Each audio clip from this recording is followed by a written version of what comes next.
Good morning, Mark. How are you? Hold on just a second. Okay. Okay, now I think we're actually recording. Okay, After terrific. many technical glitches. Yeah, we've had a lot of technical glitches. I think we almost witnessed the first live electrocution. Do you think if I had been seriously injured in the setup process, could I sue Bob? Yes, and now that he's got deep pockets, Excellent. I think you would have done well. But since he thrives on these kinds of visceral explosions, I think he would think a live electrocution would be the only thing that could top what happened on the last episode. It would certainly drive even more traffic to Blogging Heads TV. And then he'd have to top that with some other vile thing, and before you know it, he'd be, right there from this sort of ivory tower thing. He'd be right there with America's Funniest Home Videos. That's my aspiration. Yeah, that's right. Or America's Top Model or whatever.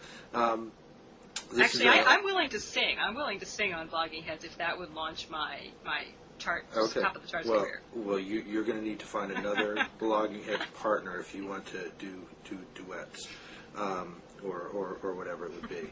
I guess you could, you're welcome to sing by yourself. Okay. And I'll be so I think I actually admitted on Blogging Heads that I've actually never watched American Idol. The only reality show I ever watched was the fashion one. I did watch an episode or two of Dancing with the Stars. Oh yeah. So this is especially incestuous Blogging Heads in that you are currently sitting in not my old office literally, but where I used to work at More or less. Open Society Institute. This is the Mark Memorial chair I'm actually sitting in right now, I think. I doubt that. I think everything was pretty much burned after I left to disinfect it. But even though you used to work here at OSA, Mark, I have to admit, I have no idea. What did you actually do here? Oh, that's a good question. I was I ran a part of the U.S. programs downstairs, and I ran a program that dealt with political reform and campaign finance reform in the U.S. and kind of building progressive infrastructure. I, of course, did know this, but it was locked. One of the parts of my brain that suffered in the near electrocution a few minutes ago wasn't working that well. Actually, what happened was I was first hired there, a good long time ago, in 1997 when I came off Capitol Hill, and I was basically handed, I think, 2 long memos that you had written long before I ever met you, and told, do this. So that's what I did. Good. I'm glad somebody did it. Yeah. I was wondering what happened to those memos. I would write them. Actually, I don't remember. One was about welfare reform. I can't remember what the other. I was so much smarter back then, too, actually. I had substantive policy ideas, whereas now I just have snarky witticisms. Well, that's why now you're ready for Blogging Heads. Right. And you also have kids now, which I don't think you had at the time. That's true. I did not have any kids at the time. I was just a little whippersnapper. Now I'm a slightly older whippersnapper, and I have 2 micro whippersnappers. Yeah.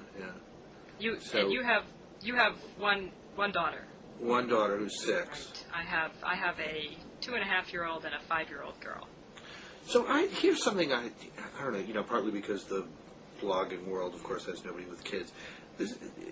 Never seen any discussion of this question of like, how do you talk to your kids about politics and the war and things like that at a time when things are so enormous? And I think of this as being, I was a kid actually during Vietnam, and my parents didn't let me watch the evening news and things like that, and we grew up with this whole attitude about Richard Nixon, and which I think colors your attitude about politics over the rest of your life. Right.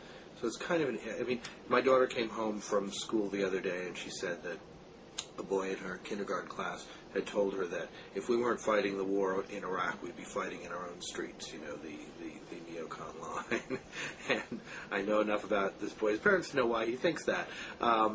But it's you sort of don't want I sort of feel like I don't want to raise a kid with such a sense of I hate George Bush, the war. You wind up almost saying, okay, here's where this is about that's an opinion. Some people have that opinion, other people have a different opinion.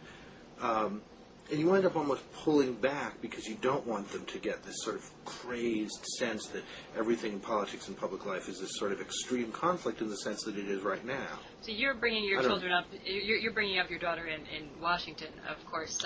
Right. I've just come from spending 5 years near Charlottesville, Virginia, where nobody talked about politics or war, and now my kids are in a little nursery school in Westchester County, where, as far as I can tell, everyone is also completely apolitical. It's interesting because my kids have never brought home anything like that at all. They're a little younger than yours, so I haven't had to deal with it squarely.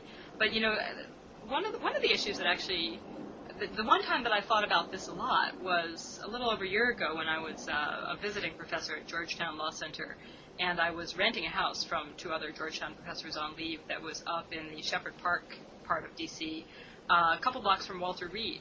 And I would drive my daughter to the Georgetown daycare center every day on my way into work, and she noticed, I didn't notice, she noticed that there was one day a guy with only one arm walking down the street. And she said, Mommy, why does that man have only one arm?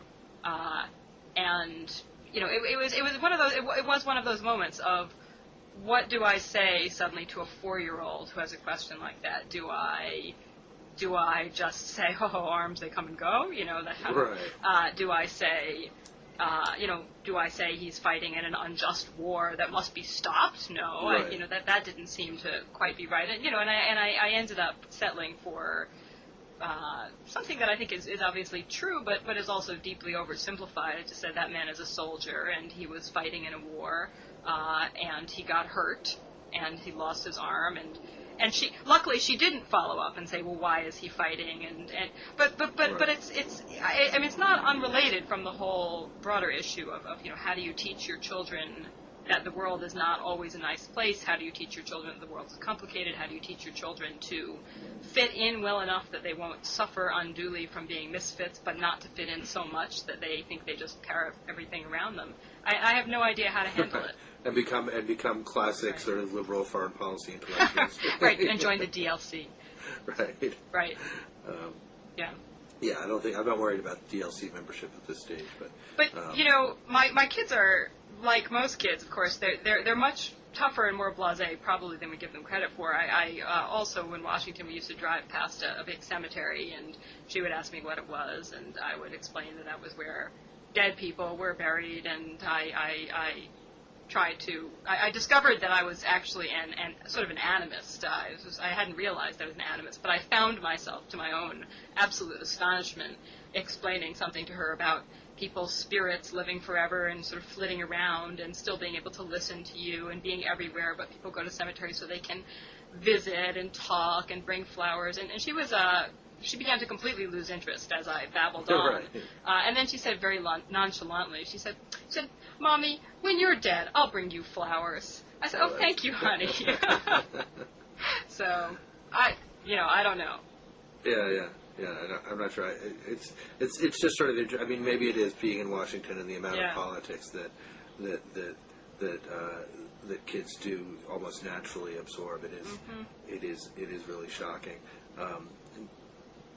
I guess you just want to sort of trim the edges of it a little bit. I don't know. Maybe you don't. It doesn't become all about hate. I mean, for better or for worse, well, I don't think it should be all about hate at all, but for better or for worse, I come from a very left-wing political family. I more or less grew up at protest marches and standing on picket lines, and when I was 5 or 6, people would say, I'm a Democrat, I'm a Republican. I'd say I'm a socialist feminist. So I had no idea what it meant. But for me, there was never a time in my childhood that I don't remember hearing about poverty, hearing about war, and, on the one hand, I think I was a really weird little kid. On the other hand, I'm not sure it did me any harm. I thought that the world was a serious place, and I thought that it was my job to grow up and try to be a serious person within it. There are worse things to bequeath to your children. Right. No, I think I had some of the same experience, and I'm happy to do all that about poverty, and kids get, it's amazing how much Rosa Parks kids get. I mean, my daughter's probably had Rosa Parks, from age, she's probably gone through everything about Rosa Parks 5 times now. Everything except the fact that Rosa Parks did not just one day decide, I'm tired, I'm not sitting in the back of the bus. She's a product of the social movement.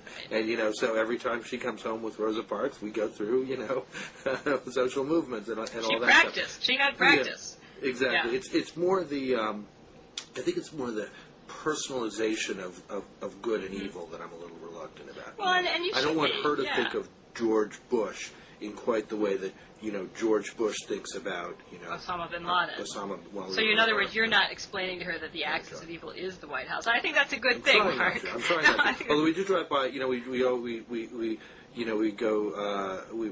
drive by the vice president's house a lot, and she did ask the other day. You drop by? Yeah, we don't drop by, but she said, "Is he the worst vice president ever?" And I said, "Yeah, no doubt about that one." I don't know if George Bush is the worst president ever. We'll let history be the judge. But I think Cheney's got that title pretty wrapped up, including I don't know, including Spiro Agnew. But not to. I realize it's very boring to try to be the voice of reason here, but I think you can communicate to them very strongly your distress and anger and disapproval of policies and the people who make those policies without communicating hatred. I mean, in a way, right? Isn't it just child rearing writ large? That when your kid does something appalling, we've learned you don't say you are a bad kid, you are an appalling kid. No kid has ever been a worse kid than you are. You say, wait a minute, not supposed to do that? No. Oh, shoot. Okay. Sorry. All right. Man. You might have to okay. undo some damage. Okay. You say I'm really upset that you did that. That was really destructive. It hurt me. It hurt. So I think you can communicate. I'm angry that this happened. I'm angry that this war is going on. Without communicating. George W. Bush, may he rot in hell eternally. Unless that indeed is what you want to communicate. Right. Well, I knew that may be the truth. Right. So sometimes the truth hurts. It does. We wanted to talk about. I guess we were talking a little bit about the way some of these same, not little kids, but the way these generational issues play out in feminism and feminist ambivalence, as you put it, feminist ambivalence about young women. Somewhat spurred by, but not directly by, the incident that occurred on the last blogging. Yeah. It actually doesn't directly have to do with.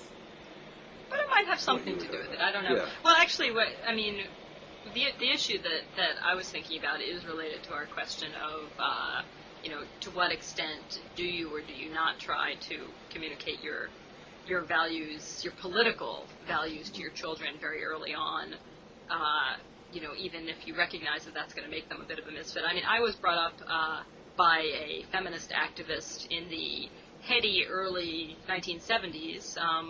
I was really taught. My mother will never forgive me for saying this, but in some ways that traditional femininity was inferior. Not because traditional masculinity was so superior, but I certainly was taught that the frailty and flirtatiousness associated with traditional femininity was a trap and a trick. And that men got to do all the good stuff, like climb mountains and go be heroes and all that kind of stuff. And that if you wanted to be a serious person and you had the misfortune to be born a girl, not that there was anything wrong with being a girl, but that you had a very hard road ahead of you because you had to cast off all of what society was telling you were supposed to be like, and sort of implicitly be more like a guy. That I think yet another reason that I was a pretty weird kid.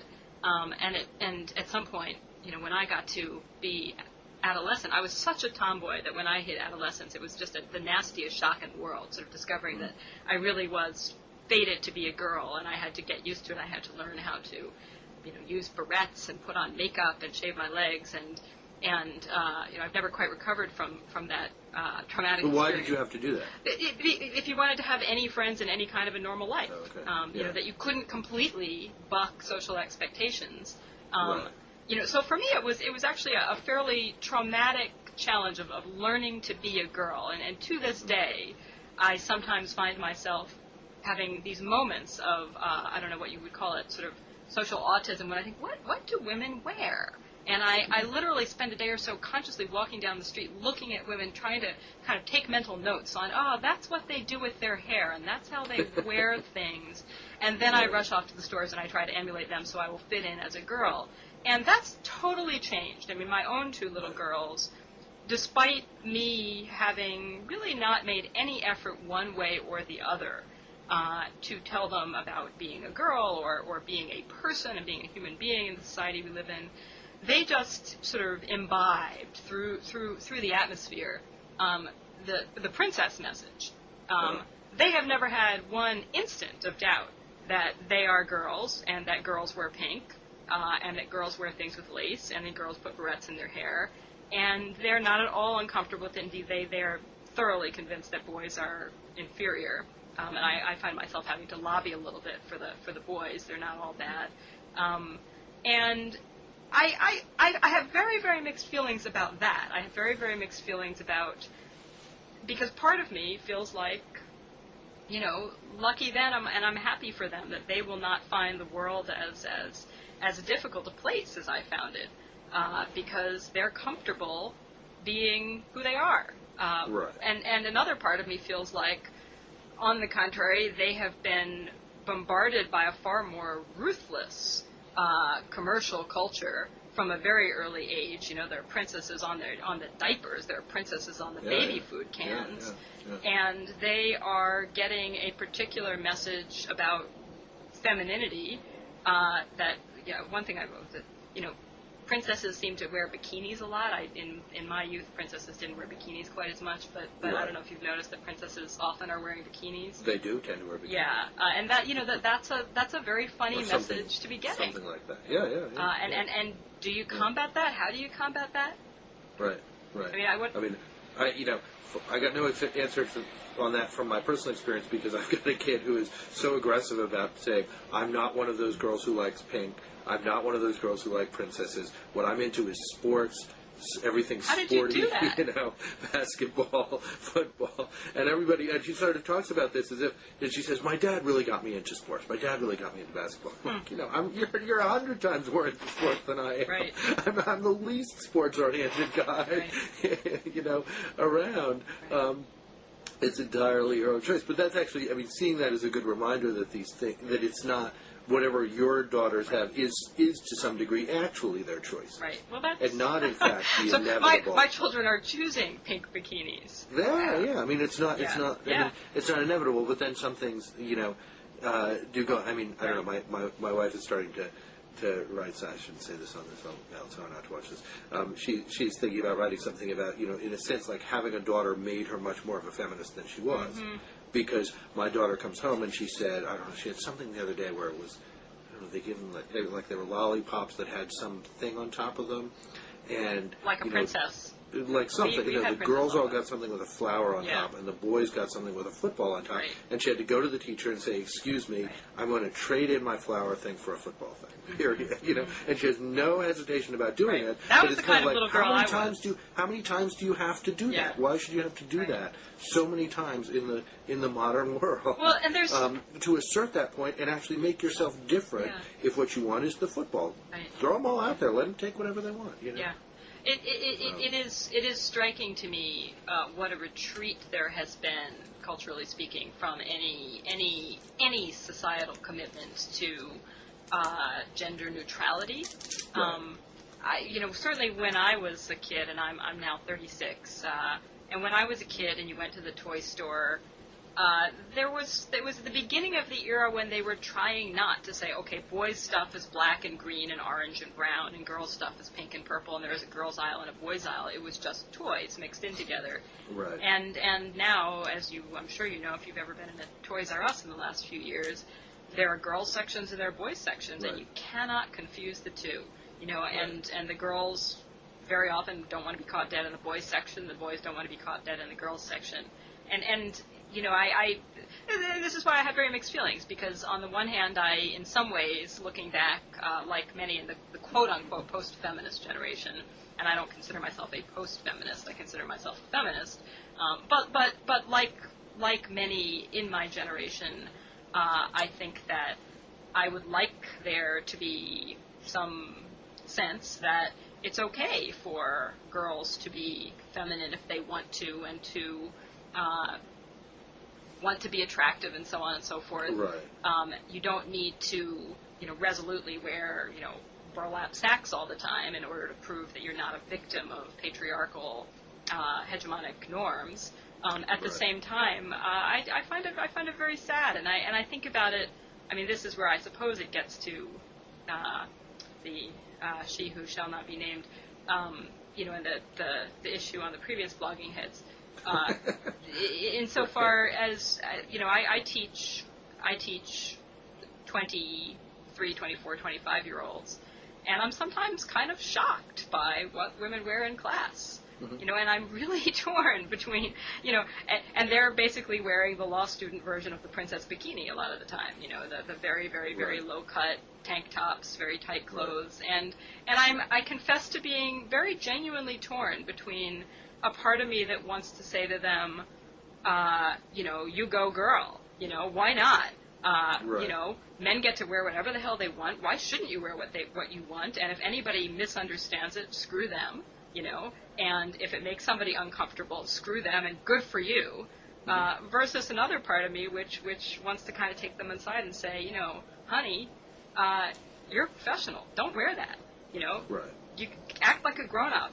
Don't act like a bimbo. And what message are you sending? And I don't quite know how to handle that set of very conflicting emotions. Right. And partly it's conflicting because you actually don't know what the, you can't make that judgment that somebody is, all you have is the clothes, so you don't know, is somebody empowered, or are they, conforming to somebody else's expectations? These are issues that, I went to college with Naomi Wolf. Those are all the issues that were raised by her first book, The Beauty Myth, which I think came out in 1989 or something like that. A little later, but which was an elaborate. People would sort of mock it because Naomi is very attractive and she does wear makeup and so forth. Don't hate me because I'm beautiful. What's that? Don't hate me because I'm beautiful. Right. Yeah. But then she was sort of drawing these inferences about other women and what they did. And it's sort of like, somehow you're drawing a line that says you could do this out of empowerment and choice, and you're concluding that others don't do it out of empowerment and choice. That just always seemed like a stretch, and it's an old one now. That is I guess to some extent yours is a generation of women, and that younger generation of women is in some ways been influenced by the kind of feminism of Naomi Wolf and after, in which there's a real debate actually about this. Right. Well, and indeed, I think the argument, is that feminism should be about women being able to exercise unconstrained choices about everything from what they wear to the kinds of careers they'll pursue, to whether or not they will take time off from employment outside the home when they have little kids. And it's certainly a fear that a lot of what gets represented as free choice, whether it's in the matter of, I've decided to stay home and take care of my children, it's my free choice, a la Lisa Belkin New York Times articles recently debunked. We can talk about that if you like in a minute. Or whether it's in the context of choosing the princess or choosing the Britney Spears couture when you're a 25-year-old female law student. Is this? Right. It's very, very. I think it is extremely hard to unpack all those questions of, is this free choice, or is this just being basically culturally browbeaten into something that's actually very self-destructive. Right. And now you got to. Some number of those 25-year-old law students, or 23-year-old law students, or whatever, in 7 years, they're going to marry somebody else as a lawyer. In 7 years, they're going to wake up stuck in a big law firm and realize they actually have no choice except to they feel they have no choice except to quit. In fact, given what it is to be in a big law firm, they probably don't have much choice. Yeah. And this is actually my contribution always to the mom. You'll probably disagree with this because you didn't do it. But my contribution to the mommy wars debate has always been like, okay, how about don't go to law school? Nobody gets stuck in the. Obviously, you found ways to not get stuck in this trap, but in the circles that I move in, nobody gets stuck in this trap more than lawyers. No, that's absolutely true. Because there's nothing more inhumane than law firms. Well, this is what I usually tell college kids who tell me that they're thinking about going to law school. There's nothing wrong with law school except that most law students end up being lawyers. You got to think really hard about whether that's something that you want. And 90% of them go in saying they're going to do public interest work, and 90% of them go out working for firms. And either they're all lying, which I don't think they are, or they radically underestimate the pressures that push you towards that one route. Right. And that was and you found that at UC at UVA and also at oh yeah, sure. At Georgetown. I think that's true at every major American law school. Right. Yeah. Right. But we were touching on another issue that I wanted to vent about a little bit. And it's going to be embarrassing because I'm not going to remember the name of the woman who did this very interesting study. Maybe you will. As you know, there was a controversy started several years ago with Lisa Belkin's New York Times piece about a handful of her Princeton classmates who she depicted as having chosen to leave their high-powered careers for the greater joys of motherhood. And there was it was predictably generated on both sides some triumphant crowing from those who said, see, women are finally realizing that it's more fun to be a nurturer and stay home with your kids, it's better for your kids. And then on the other side, many people saying, what the hell, this is a bunch of Princeton graduates, this doesn't really tell us anything about American women and American mothers, and B, there's nothing in here about the workplace and about the changes or absence of changes in the American workplace that in fact make these the furthest thing in the world from unconstrained choices, that these are precisely women who discover that they're at a law firm where it's hard to get permission to go part-time, and part-time is still considered to be 45 or 50 hours a week, and so you feel like, there's really no choice except, you have to either pick kids or career, not kids and career as a viable option, and so they get pushed out, and then they make the best of it. And there was a recent piece in the Columbia Journalism Review by a woman who... Oh, E.J. Graff. Okay, yes, thank you. And that was a very good piece talking about the recurring tendency for the media to write articles claiming that there's a brand new trend, women leaving their high-powered careers out of the recognition that it's more satisfying and deeply meaningful and socially useful to stay at home and raise your children. It's the staying power of that particular mythology is astonishing. Yeah. I think that's right. I think it's one of those things that why is that so important? The New York Times does this. They do it all the time, from the Lisa Belkin article onward. They did it about a year or two ago about, young women at Yale who, were thinking about, whose intention was not to work. But to which, I remember, I knew a few women. I went to Yale, and I knew in the early mid-'80s, I knew a few women who actually did not intend to work, and you know what, they're working, and I knew a few who never thought they would be stay-at-homes, and they're stay-at-home.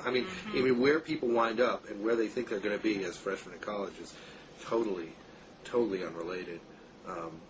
That was just the latest iteration. But anyway, in any event, that's the tiniest fraction, and people who have all kinds of ability to make choices.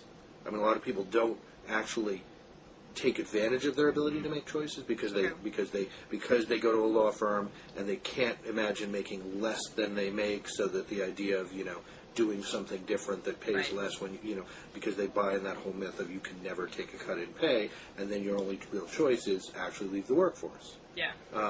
There are lots of ways that people trap themselves, but in fact that elite is just a ridiculously small portion of. But don't completely let the elite workplace off the hook. I think you're... No, I'm not at all. But insofar as you're saying women also trap themselves, and on some level, absolutely, if women were...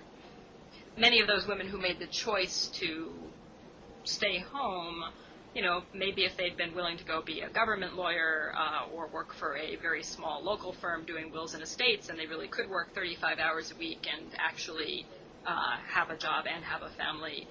So on some level, it's they trap themselves by deciding that the two options were, I'm going to go make a couple $100,000 a year as an associate at a high-powered firm versus I'm not going to be working at all, and there's a lot in between. But, it's important to keep the focus on the law firms that only really offer the 70-hour week as an option. Right. What about men here? What? Well, I'll go to that for a second. It's also what about important men? to keep the focus on. It's also important to keep the focus on, let's say, Walmart or okay, and the way they treat people. For example, I heard and even what gets called flexibility. Like I heard, there's actually a colleague of mine here describing, how companies are actually creating new kinds of flexibility in the workplace. And for example, a lot of employers deliberately like retail employers deliberately overstaff for a day, and then if people aren't needed, they get a day, an unexpected day off, and that's supposed to create flexible workforce because then they have a day off. And I'm like, wait, excuse me, that's not a bonus. Suppose you've actually arranged your child care for Tuesday, you show up and they say, we don't need you today. That's the worst of all possible worlds. And they say, we need you on Saturday. In a sense, people are in a way being much more directly abused in the name of something that sometimes gets called flexibility. Yeah. And I think that's really disturbing. And of course, no question about it. What about men? I mean, there's no reason at all that the conversation should entirely be about women's choices, and men should also be, the choices should be exactly the same, and I mean, it's funny. I mean, you never see that. I mean, there are men who stay at home. There are men who stay at home for some period of time and don't. There are men who make career choices, but you don't see them. You don't see nearly as much attention to that. Mm-hmm. Or if you do, you see it almost at the total extreme, like Carly Fiorina, the former head of Hewlett Packard, right.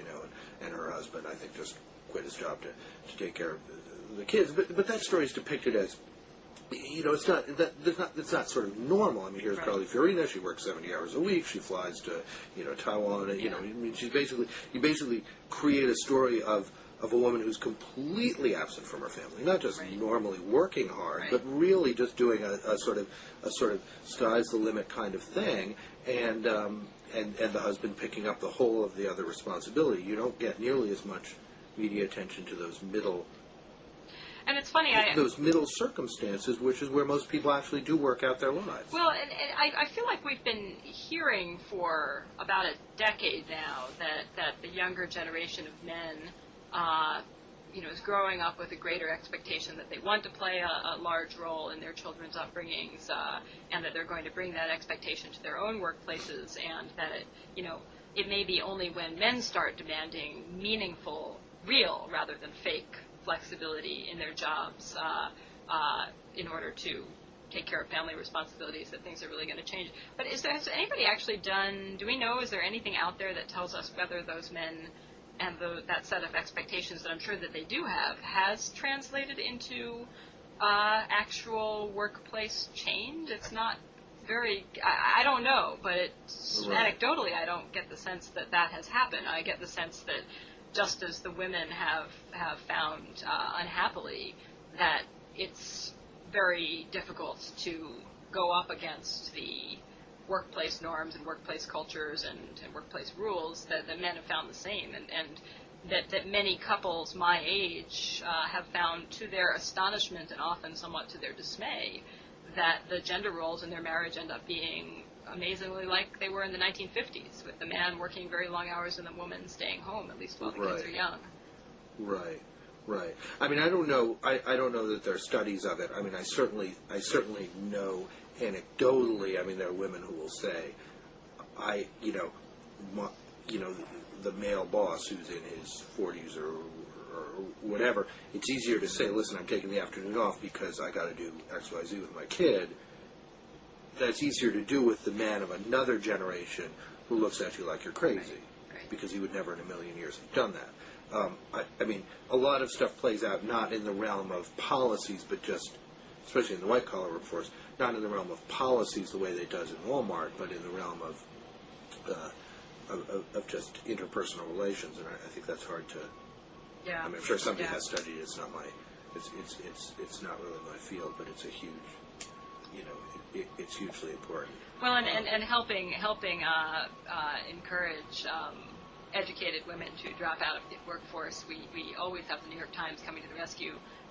Most recently with that article a couple of days ago by Benedict Carey, the headline of which said something like, time spent in daycare increases disruptive behavior by children later on. The kind of headline that, of course, strikes fear into the heart of the many working parents, and particularly working women who do rely on daycare because they can't afford to have a full-time nanny, and daycare is the more affordable alternative. Let me vent about this article. This was insane. When you actually read the article, you got a couple paragraphs. Well, let's move on to some masculine topics like torture. Well, we can do that next. We can talk about torture and war and the Attorney General. And, but when you actually got a little further down the article, what it came down to was that the differences in behavior were slight. And then when you actually got to the statistics, it said that the way they had determined that kids who'd spent more time in daycare were more disruptive was based on questionnaires given to their elementary school teachers, in which they were asked to answer questions about, ranking the degree to which the kids interrupted or were rude or got into fights or couldn't sit still, that kind of stuff. And note, obviously, there's kind of a difference between interrupting and not sitting still versus rudeness and fights, which doesn't, you have no idea how that comes out. And what it found is that for each additional year being in daycare, a given child scored 1% higher on average disruptiveness as compared to children who had not spent the time in daycare. Have you ever been able to distinguish when your daughter is 1% more whiny? Oh, yeah. I mean, when I got to that part of the article, I just wanted to, I wanted to rip it up. I just wanted to say, I can't believe, you've got a front page article out of 1%. And it's the same, and it's largely the same guy who's been promoting this stuff for a long time. Yeah. It's not statistically significant differences. I think anytime anybody says, I tried my damnedest to stop. I don't want this result. I tried as hard as I could to but block, that 1% just block this, but it just comes through so strongly. Well, that's sort of what people say when they're trying to promote something like this. Plus, it's not a controlled experiment. It's actually not a controlled experiment. Where's the New York Times ombudsman you actually when you really must need him? randomly assign people, which is not, which they don't let you do, and. And obviously there are other factors that lead to somebody being in daycare versus not. I mean, there are a million factors. Well, and frankly, you also wonder, how much that just reflects that the average school requires a degree of sort of mind-numbing, mindless obedience, which what's defined as disruption, and when you lump together, fighting with other children or bullying with not wanting to sit still in your little tiny desk for 8 hours a day, it's you're mixing in things that could be very different in the same place. So. Right. Well, and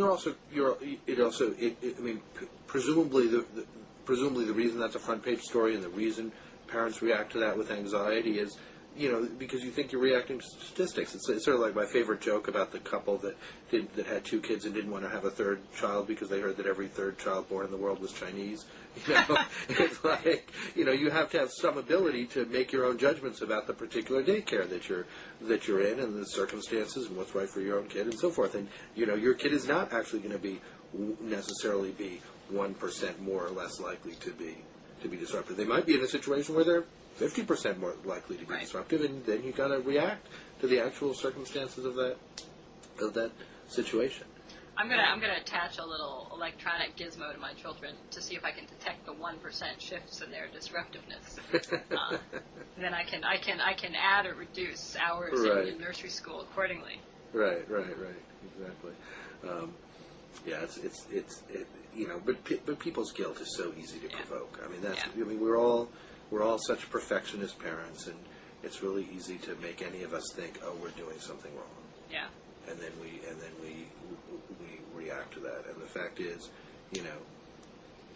we all emerge as what we are, to some degree. So should we shift topics? Excuse me, I'm going to step away from the camera for a minute to close my window. It's just going to blow all the papers off my desk. Okay. Let's see if I can stay connected while I do that. I did that once on this thing and didn't even announce my departure from the camera frame. Well, let's... All right. Here's what I want to talk about. You write a wonderful column in the Los Angeles Times, and there's a lot of controversy. There's always controversy around the Los Angeles Times. The Los Angeles Times. It's a paper people read about more than they read it, I think, outside of Los Angeles. I mean, I don't mean, I do read all the columns because it's actually the most interesting. I wrote a thing the last time I did Blogging Heads, I talked about, like, why everybody hates David Brooks in the New York Times. And part of my point is, people react so strongly to David Brooks is because he's the only person under 48 on any of the New York Times, Washington Post editorial pages. Right. So he's like the voice of our whole generation, including your students. Right. And yet the LA Times is really so different and a paper that's trying to do things in an interesting way with its... It's a paper that's trying to do things, and every single time it tries to do something, it just gets whacked back down. Yeah, it gets whacked back. Terrible. So the latest thing, which has nothing to do with you and nothing to do with the other, with the other columnists, is a controversy over conflict of interest, and the editorial page editor, I guess, letting a guest editor who was represented by the PR firm that his girlfriend worked at. Yeah. Anyway, I don't want to get into that. I think it's an interesting example of I don't want to get into the specifics of the case. I think it's an interesting example of the way we are sort of obsessive about conflict of interest, right, as opposed to all other kinds of things. I mean, I used to, for example, in the Howard Kurtz writes this journalism criticism in the Washington Post, which is almost entirely about the most trivial conflicts of interest, as opposed to actual bad journalism that occurs all the time. Right.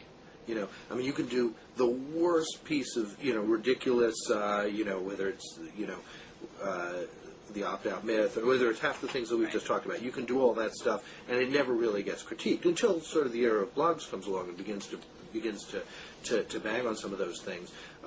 Whereas the most minor, once gave a lecture for a fee to a company that employed the so-and-so that he wrote about later, gets blown up into big issues that people resign over. So structural role conflicts get much more attention than very obvious incidences of actual bias or simply shoddy reporting. Right. I mean, it's the difference between bias and interest, right? I mean, the difference between being unbiased and disinterested. Right.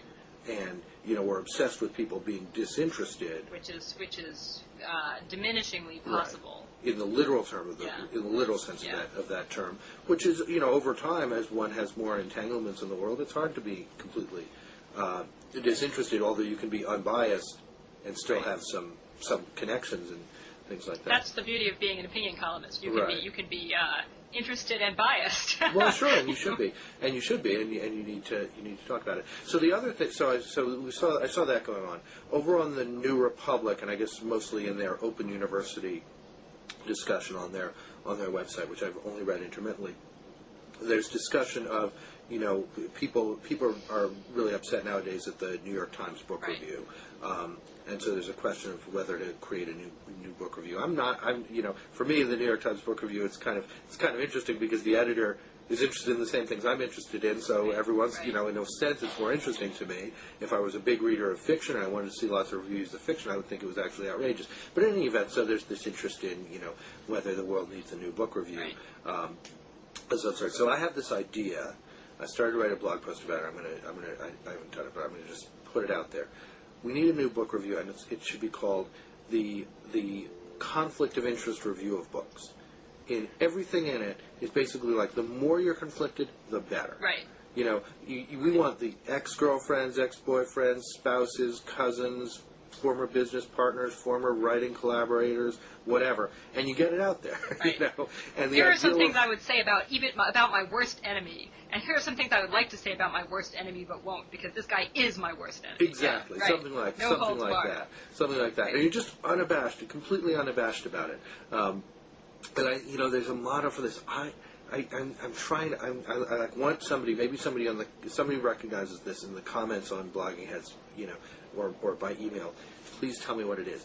Some famous novelist, somebody like John Gardner, John Barth, one of those sort of modernist novelists, was once, I think, was once asked about, reviewing books by his friends, and he said, I don't see any problem with it. I wouldn't be friends with somebody who was a bad writer. Period.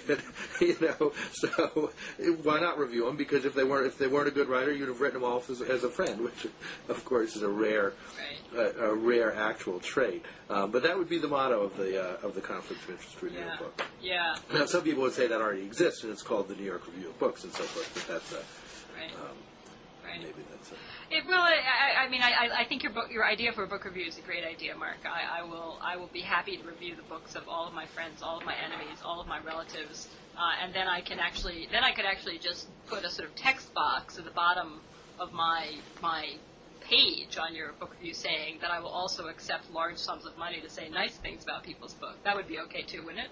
Oh yeah, absolutely. As long as you say, as long as I'm totally clear. As long as the review should be like, reviewing this nightmare was the hardest $10,000 I ever earned. But it's a great book, Exactly. And boy, did I ever work hard to come up with some good things to say about it. And here they are. Right. Yeah. You got to put in those little subtle. Right. Well, subtle things. but this actually goes back a little bit to my rants and raves about stupid New York Times stories in particular earlier. I mean, as you know, in journalism schools, people spend lots and lots of time sitting around debating, journalistic objectivity and what does it mean and blah, blah, blah, blah, blah. And we spent tons of time sitting around, gnashing our teeth and wringing our hands about how partisan the blogosphere has become, and isn't this bad because it just sort of fragments audiences into little groups of people who never ever listen to anybody they disagree with. And I do worry about that, but at the same time, sometimes I think, isn't this maybe more honest? Because, at least if I watch, Fox News or I go to redstate.com, I know where they're coming from, and I know exactly, how much to sort of dial it down on the biasometer to try to get a sense of, well, what are the, the true facts actually underneath all of this.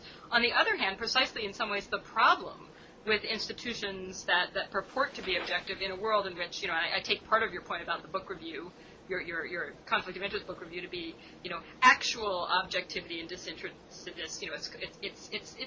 It's almost impossible. We're all embedded in networks of relationships that influence how we view the world, even if we try not to. Maybe it's just better to say,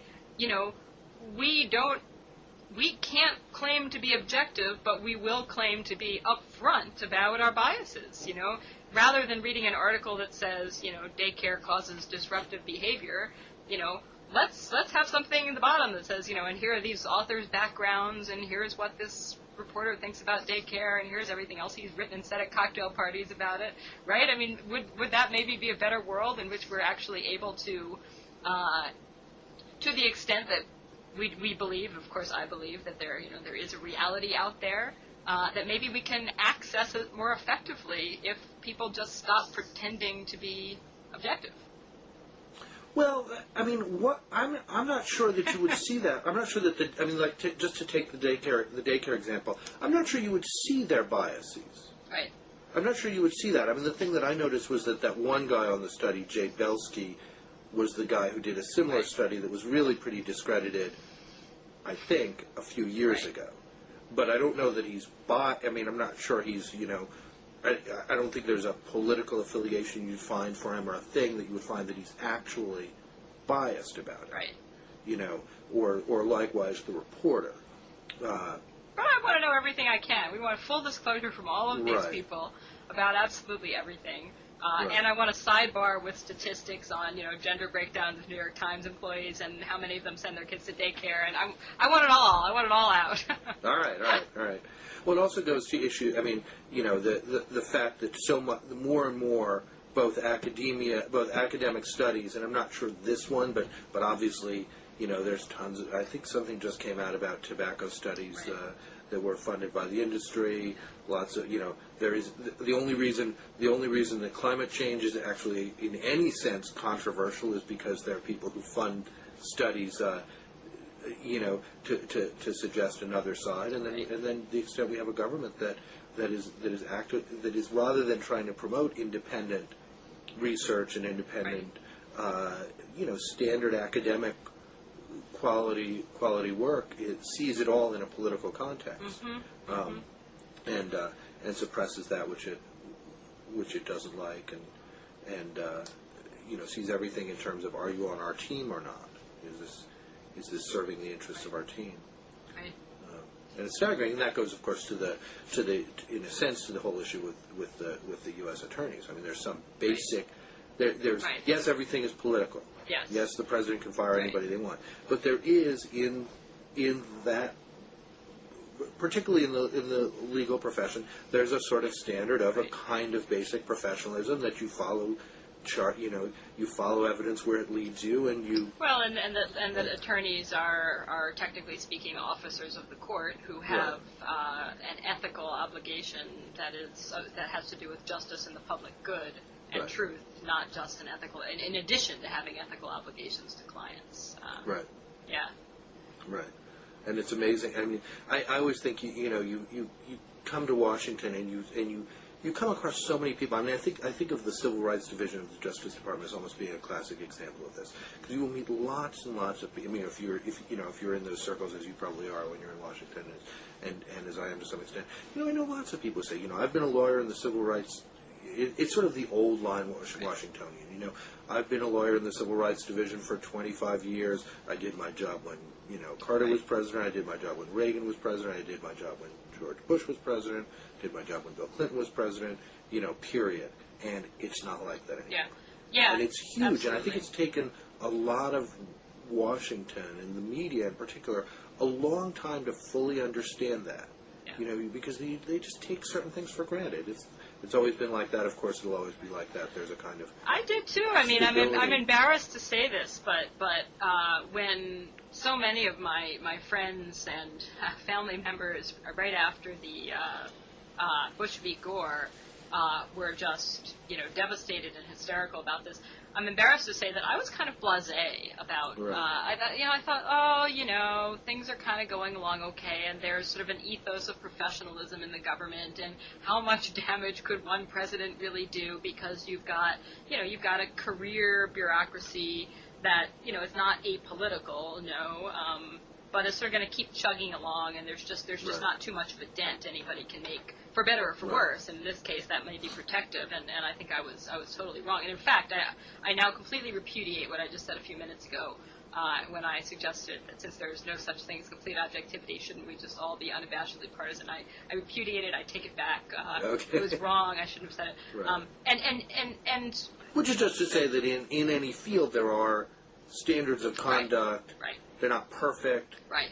But that doesn't mean it's not worth aspiring towards them. But it's worth understanding and agreeing on what those are, and professionalism is actually a good concept to define some of those things. And it is amazing the degree to which the Bush administration has launched a real assault on professionalism, and you see it. You see it in science, obviously, manipulation of scientific evidence to attempt to suppress the reality about climate change. Right. You see it now in the Gonzalez scandal about attorney generals being fired for political reasons. You see it. You saw it in terms of the run-up to the Iraq War, in terms of the politicization of the intelligence services, in terms of the career foreign service people at the State Department being systematically shut out of the decision-making process. You see it in the military. I think this is actually a piece that's gotten relatively less attention in terms of people recognizing it as part of the same thing. And in fact, okay, watch this. I'm going to segue right into torture here. Okay, good. You precisely see it in the efforts of the political appointees in the Bush administration to bypass the Judge Advocate General Corps and the uniformed military on quote unquote harsh or coercive or alternative interrogation techniques, and just to shut them out. In a way that I think left many career military people feeling furious and disrespected and insulted. just not getting the memos, not being invited to the meetings, discovering that the policies and laws and interpretation of the law applicable to the U.S. military had changed when the senior uniformed attorneys hadn't even been in the loop, or had been in the loop and just been told to just shut up or risk being forced out. Right. And I think it's been, it is interesting because I think that there are problems with bureaucracies, as we all know, and they have a certain inertia. You can talk about adherence to professional norms. The downside of that can be a kind of resistance to good kinds of changes as well, a bureaucratic inertia that we're all familiar with. But it's also, that very same inertia can also be protective, can also be a way of saying that, there's something here, and we may sometimes cling too rigidly to it, but there is a value in not just throwing it out and trying to have some sense of process and some sense of norms that are independent of politics to the extent that they can be, which is never complete, but it's still worth aspiring towards that. Right. Yeah, absolutely. And the fact that we know that bureaucracies can be rigid or whatever gets turned into an argument for throw it all out and we'll choose the facts or the processes that work for our ends at the political level, whether it's Rumsfeld and the CIA or whatever. I mean, one thing about this whole experience is it's made liberals understand and respect the uniformed military. In fact, understand and respect the CIA in some ways. Right. Probably, it's interesting. You probably know more about this than I do, because on one level, on the intelligence level, you sort of gain a lot of respect for the CIA through a process like this. On the secret prisons level, you don't, and I don't know. Maybe I just don't know enough about the modern CIA to know where the different forces are. Yeah, I'm not an expert on this either. Yeah. I mean, I think that it certainly there's a public debate that ought to be taking place and that ought to involve Congress in a robust kind of way, as well as the media and the general public, about what should the ethical and professional norms governing both intelligence gathering and covert activities be. Most of us agree that there's probably some role for covert activity, but what are the parameters? And it's been 30 years, more than 30 years. Since there was any kind of genuinely robust congressional or public engagement with that set of questions. Right. And I think that the scandals relating to black sites and interrogation techniques have both exposed some reassuring things about the intelligence agencies, about some lots of people there being genuinely committed to telling the truth and, not breaking the law.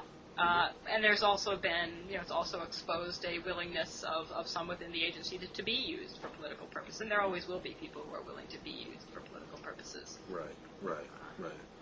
And it's also, all those agencies have a large political component to them too. But it's also, I don't understand how people who get obsessed with the idea that 30 years ago with the Church Committee hearings and so forth, that executive power was horribly constrained and our ability to keep ourselves safe was hurt. I don't understand how people don't understand that only happens when you take things too far. Right.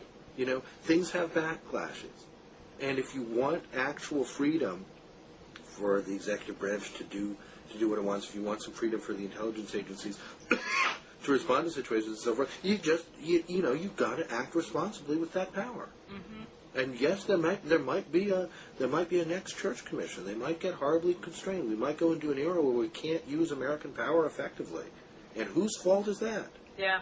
I sometimes think that the one thing that's always been sort of a puzzle to me about the Bush administration has been the tendency on the part of the administration to go about 20 times further than you think they ought to need to go to accomplish their aims, in the process just infuriating everybody. And so I've often sort of thought, what? They could have just done this slightly lesser thing And everybody would say, oh, okay, that's not too unreasonable, sure. But Right. instead, they did this completely over-the-top thing that everybody agrees, you don't need to waterboard prisoners, et cetera, et cetera. What's Right. going on with that? Why on earth do you really want to be out there claiming that you need to do this? It doesn't Right. make any sense, but I've come to see it as actually part of the strategy. On the contrary, they figure that whatever they do is going to generate a backlash, and so it's in their interest to do something as extreme and over the top as possible on the theory that they will then, of course, be forced to retrench slightly. But the further you've gone in the first place, the less far back you've got to go when you retrench, and any retrenchment can then be framed as, look, we made these huge compromises because you kicked and screamed. You won, so stop bothering us. And in fact, Absolutely. they're far less constrained than they were before. Right. Yeah, absolutely, and just a kind of ballsiness Yeah. that they have. I mean, I think their core story at all levels, and I pay more attention to this on domestic policy than on foreign policy and torture. I mean, their whole core belief is conservatives and Republicans in the past caved. Yeah. They caved when they should have just plowed through. Right. And if you just plowed, Nixon caved to the liberals, Bush caved when he went to the budget summit in 1990. I mean, that's the whole legend. And if you just never flinch Yeah. is the philosophy. Never And apologize. never apologize, explain. never flinch. And Right. it's almost like why hasn't Gonzalez resigned yet? Because that's actually it's like, by the time Gonzalez resigns, just like by the time Rumsfeld resigns, it will be an old story. Right. It will be stale. Right. He will not resign in response to any particular thing. Right. He'll resign 2 months later, and it's like, well, who cares? The guy's been effectively gone for a Well, while and it's a anyway. strategy that has worked very well for them for 6 Right. years. It's worked Right. incredibly well, and frankly, on some level, it's still working. I mean, Right. I think it's the Republican Party may pay a huge price, but the individual crew that's in power, they're doing what they want. They're still basically doing what they want, and structurally speaking, it's very hard for anybody, including Congress, to Right. stop them. Well, they haven't adjusted to the fact that the day after the election, you had to make different calculations. Right. And that's one of the most interesting things that happened to realize is, people, all those sort of Washington pontificators who say, oh, the Democrats have a choice, they either legislate or they investigate, and, which is an asinine thing to say. Right. Because obviously you can do both, and you have to do both, and it's your responsibility to investigate, and investigation doesn't equal impeachment and all that. What's amazing is they didn't even have to go back in time to investigate. Right. They didn't even have to go into the pre-2006 era. They just lifted up the first rock that they saw, Right. with the first thing that actually happened And after the everything's election. got bugs And crawling then, under it. boom! Yeah, it's like- You open up this whole world. I mean, you can open up any of these, Yeah. and the fact that they kept doing these things after the election, after understanding that there are people up there with subpoena power, Right. but we're going to do this anyway. Maybe they're I mean, it's amazing. It's amazing. You've got to conduct yourself in a different way. But they really were thinking about. They're really still thinking about permanent power. Right. Right. I mean, I wrote a review of their two books that sort of didn't get the attention they deserved that came out last year. One by Tom Edsall, which I can't, called Building Red America or Building Red State America, and the other by two LA Times reporters called One Party Country, which basically tried to make this argument that the Republican Party is trying to create this permanent system of power. And everybody, and the books kind of came out, and then the 2006 election happened, and people felt like, well, that's, obviously that wasn't quite right. But everything in those books is still, I think those it books was are right. exactly about things like the U.S. Attorney scandal. Right. I think it is what they were trying to do. It Right. was working. Right. And what happened was that reality bit them in the form of Iraq. Right. And had that not been the case, I think that if Iraq were at a kind of a lower level simmer, if things in Iraq hadn't gone so spectacularly, gruesomely wrong, they would still be doing it. It would still be Right. working. Right.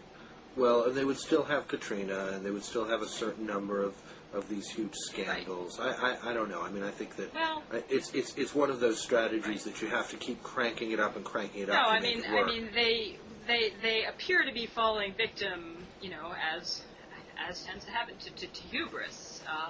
but I Right. think that doesn't take away from the fact that they had a strategy of hubris, and let's not count them down yet either. By the way, Right. Right. there are plenty more bugs under plenty more rocks, and until we turn them over, those bugs are doing whatever bugs do. Right. Right. Let's take about 7 or 8 more minutes because you wanted to talk about Barack Obama, and other than your last column, I don't know what you think about Barack Obama. We don't have to talk about Barack Obama. I have a feeling we're agreeing with each other too much. Okay. So Right. are you going to disagree with me that Barack Obama's the Messiah? No. No. Oh, good. Okay. So all right. let's move on. Well, then we can move. Who's your second favorite? I'm a big Barack Obama fan, and I have to say, by the way, that I was in the skeptic camp on Obama Right. until just a month or two ago, because I just thought, oh, come on, he cannot possibly be worth the hype here. And then I was in the airport, I was running to catch a plane, and I was about to finish my novel, and of course, the thought of being trapped on a plane with nothing to read, fate worse than death. But I only had a minute, and I ran through the airport bookstore, and the choices were abysmally bad. And I saw his memoir, the first one, yeah. 10 years ago, one about his father, Right. Dreams of My Father, something like that. Right. And I just thought, oh, okay, I'll read this, and so I grabbed it and I read it, and that's when I decided that he's the Messiah. So I went from being very skeptical to just thinking, it would be so great if this guy were the Democratic nominee. It would be so great if this guy were president. Precisely because he's not an android. Right. He may turn into one. I think it's the pressures on people to become an android are almost Right. overwhelming. Right. But he's not an android. Right. No, the gift of language is something that gives you an enormous freedom. Yeah. In fact, and an ability to be, if you're just extremely comfortable with your own ability to Yeah. convey ideas, you don't box yourself off so much. I sort of feel like the thing about Hillary Clinton is it's sort of like she has to do it all with technique, Right. and doing it all with technique. I mean, she's a wonderful and warm person and all that, but what she does in public life, Right. she has to do it all by following the rules of the as they've been laid down by those who came before her, and this is how you do. Right. And Obama can because of the gift of language, he can sort of just adapt a little more gracefully. I also think just from a foreign policy perspective, one of the many things that's been devastating about watching the Bush administration's actions over the past 6 years has been, they're setting us back a generation, 2 generations in terms of Right. America's image in the world. People hate us; they really hate Right. us, Yeah. and it's very frightening. Also, I mean, I think about the years of work that I did in third world countries, working for NGOs and briefly for the State Department, and basically meeting people who liked Americans. Right. Right. Anti-American feeling, but lots of people who were very positive towards America and feeling pretty safe walking around in many parts of the world, and thinking my 2 little girls are not going to have that. That they are Right. inheriting a world in which people hate us, Right. and Right. trying to think about, well, what, if anything, could accelerate undoing that. And in some ways, I think electing somebody like Barack Obama, dark-skinned man who has links to Asia, who has links to Africa, who has links to Islam, Yes, I know. and who is capable of both, I think, potentially within America transcending some of those divisions, but also just in terms of sending a message that Americans are not as bad as you think. Absolutely. It's the one thing I can think of that might sort of give us a fighting chance. I think that's absolutely right. It has to be a message. I mean, what he does once he's president on foreign policy and so forth I think he showed himself more than anybody else to kind of understand what was wrong about Iraq. Mm-hmm. I don't think that's the be all and end all. I don't think No. I plenty of people got it wrong. Plenty of people. Getting things right versus getting them wrong isn't the key thing. But he did understand why. He really did actually understand why. Whether that means he'll be a great Right. foreign policy mind or not, I don't know. But to begin from a base of sending the world a message that this country is now very different from what you've gotten used to, gives him an advantage in doing that that certainly Senator Clinton. Well, and just to have the kind of instinctive awareness that not everyone sees us as we see ourselves. Right. Which doesn't mean that we're wholly wrong in the way that we see ourselves, or that they're right. But that does mean that you have to reckon with that in a serious way, and not just go, oh, come on, well, they're stupid, or they don't understand us. Right. I mean, the hesitation I have, to plug the LA Times again, Ron Brownstein wrote a very well-argued column a couple days ago that basically said, in every Democratic year, there's some guy who appeals to the eggheads, And I worked for Bill Bradley in the Senate. I worked on his presidential campaign. I guarantee you that is exact and correct analysis of that presidential campaign. I had no illusions about it. At any point, you were appealing only to. You went at a point when that campaign during 1999, going into the 2000 election, during the period that campaign seemed to have a lot of momentum, it was delusion. It was an illusion because it was resting entirely on the sort of wine and cheese set of Democratic primary voters. Same with Howard Dean.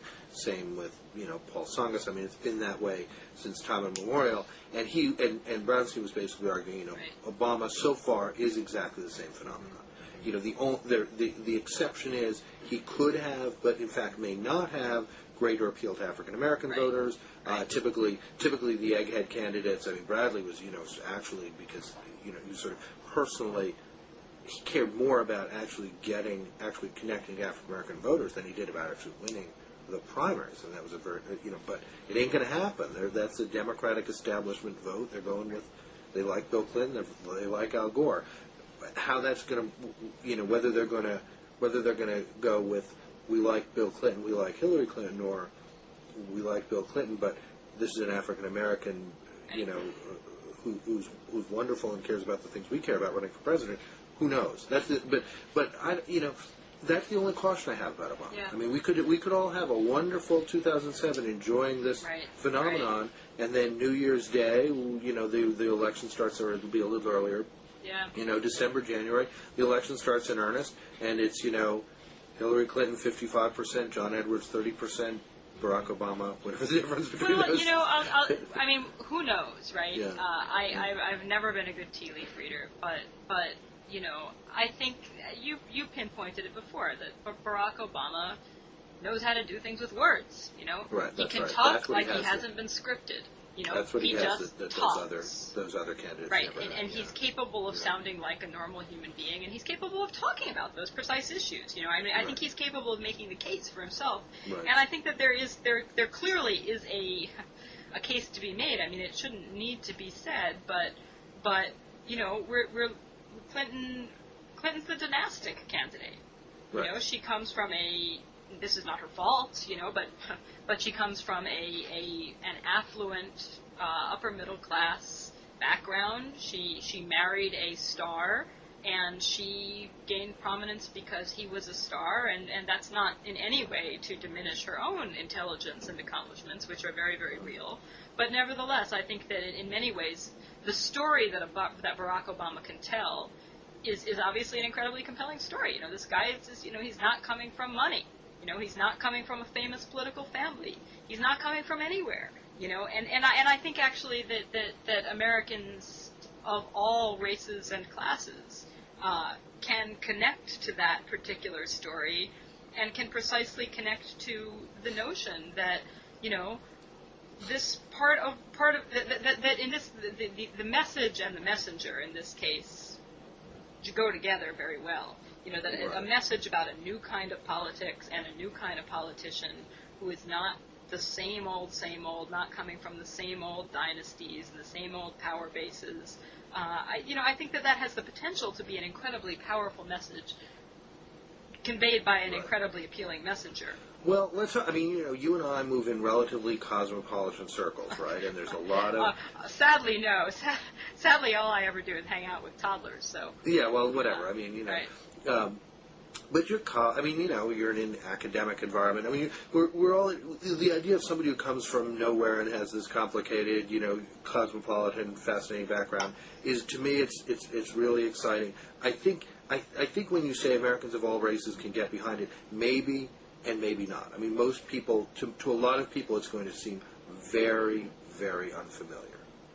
I mean, it's very unfamiliar. You know, it's in some ways it's unfamiliar even to us. But I don't know that that's for sure the case. And obviously there'll be a lot of effort, both subtle and direct, to make that coming from nowhere seem like a very, very weird.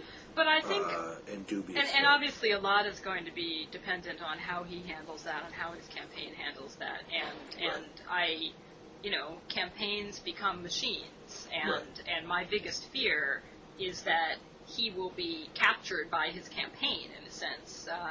But I think there, too, one of the things that I think has the potential to really backfire on the people who are trying to use this against him is efforts to, tar him with Islam, suspect that his loyalties are dubious.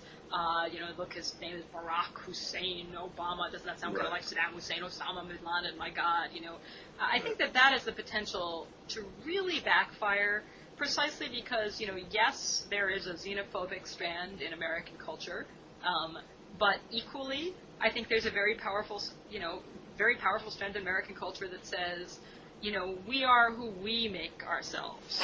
We are not who our fathers or our mothers or our grandparents were.